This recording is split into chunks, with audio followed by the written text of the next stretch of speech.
Perkenalkan, nama lengkap saya Valtinus Lela.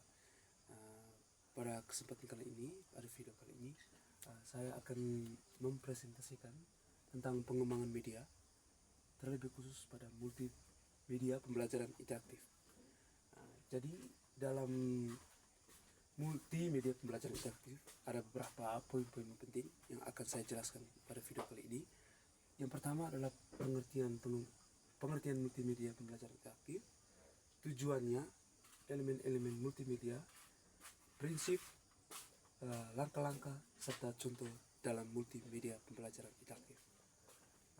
Baik, saya langsung menjelaskan satu persatu poin-poin yang ada dalam multimedia pembelajaran interaktif. Yang pertama adalah pengertian.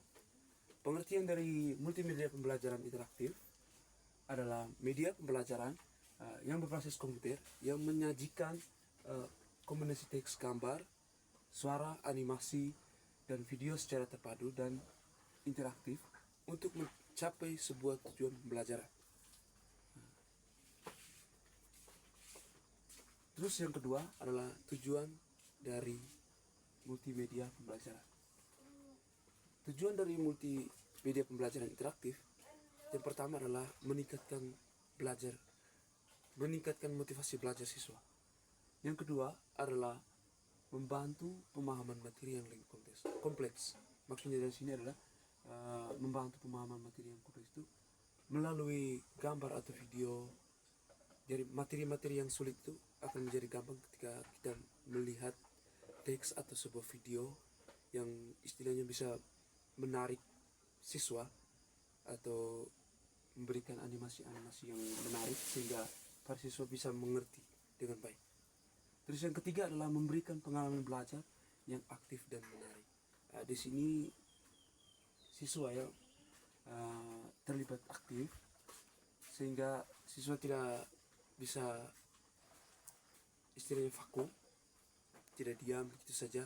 Siswa terus aktif dalam belajar dengan adanya video, gambar atau apa, mereka bisa melakukannya dengan baik. Terus yang keempat adalah mendukung pembelajaran mandiri. Yang kelima, meningkatkan hasil belajar. Di sini memang tujuan dari pengembangan multimedia pembelajaran interaktif ini adalah meningkatkan hasil belajar siswa dengan lebih baik. Setelah kita menjelaskan dari tujuannya ini, ada elemen-elemen multimedia pembelajaran interaktif. Yang pertama adalah teks. Dari sini teks bisa memberikan penjelasan atau petunjuk. Terus yang kedua adalah gambar. Gambar di sini adalah dia bisa menjelaskan hal yang sulit dengan visual. Terus yang ketiga adalah suara. Suara ini adalah narasi atau musik untuk memperjelas sebuah materi sehingga siswa bisa memahaminya dengan baik. Terus yang keempat adalah animasi. Animasi ini berupa gambar yang bergerak dan itu akan menunjukkan sebuah prosesnya, dan itu membuat siswa bisa lebih mengerti, terutama pada materi-materi yang sulit.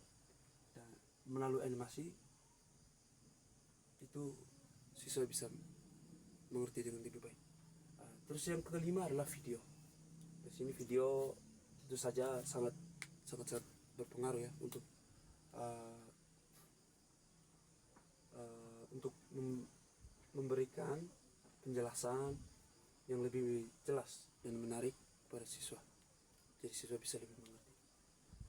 Setelah elemen ada juga prinsipnya. Prinsipnya ini ada berapa? Ada 7 ya. Ada 7. Yang pertama itu adalah kognitif atau persentuhan. Dari ini adalah gambar. Dari prinsipnya ini, kognitif atau persentuhan ini adalah gambar dan teks atau narasi yang dilakukan dekat dan digunakan bersama. Terus yang kedua adalah Coherence. Coherence ini adalah coherence ini adalah istilahnya adalah menghindari elemen yang tidak penting. Terus yang ketiga adalah signaling atau isyarat. Signaling itu gunakan penanda untuk hal yang lebih penting. Terus yang keempat adalah redundancy. Redundancy ini jangan tampilkan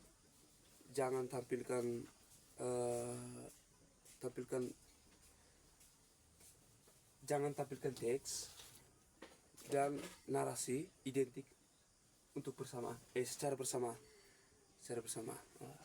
Terus yang kelima adalah modality. Modality ini adalah gunakan narasi, yang artinya menggunakan narasi dibanding teks tertulis. Jadi modality ini lebih baik menggunakan narasi daripada menggunakan teks.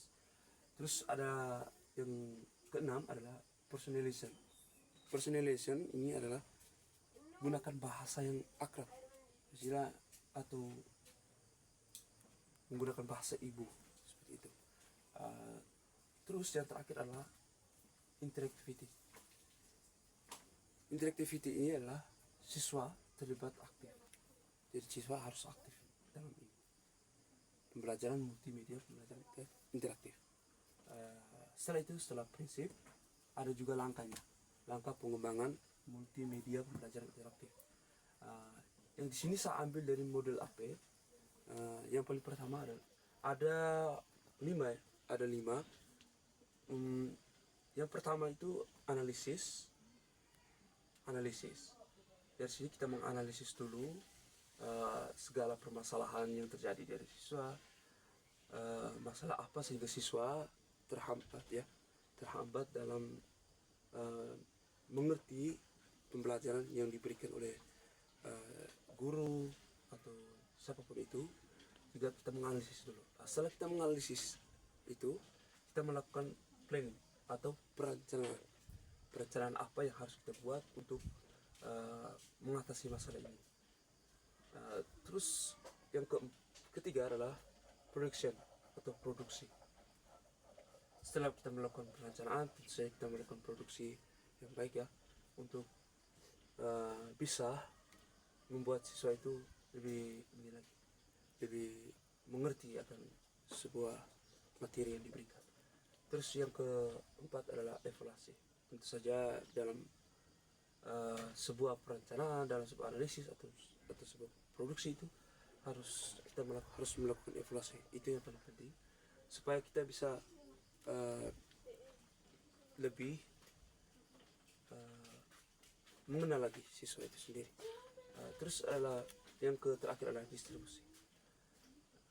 Setelah semua yang sudah saya jelaskan ini, tentu saja pasti ada contoh dari multimedia pembelajaran. Di sini saya ambil contoh kecil saja.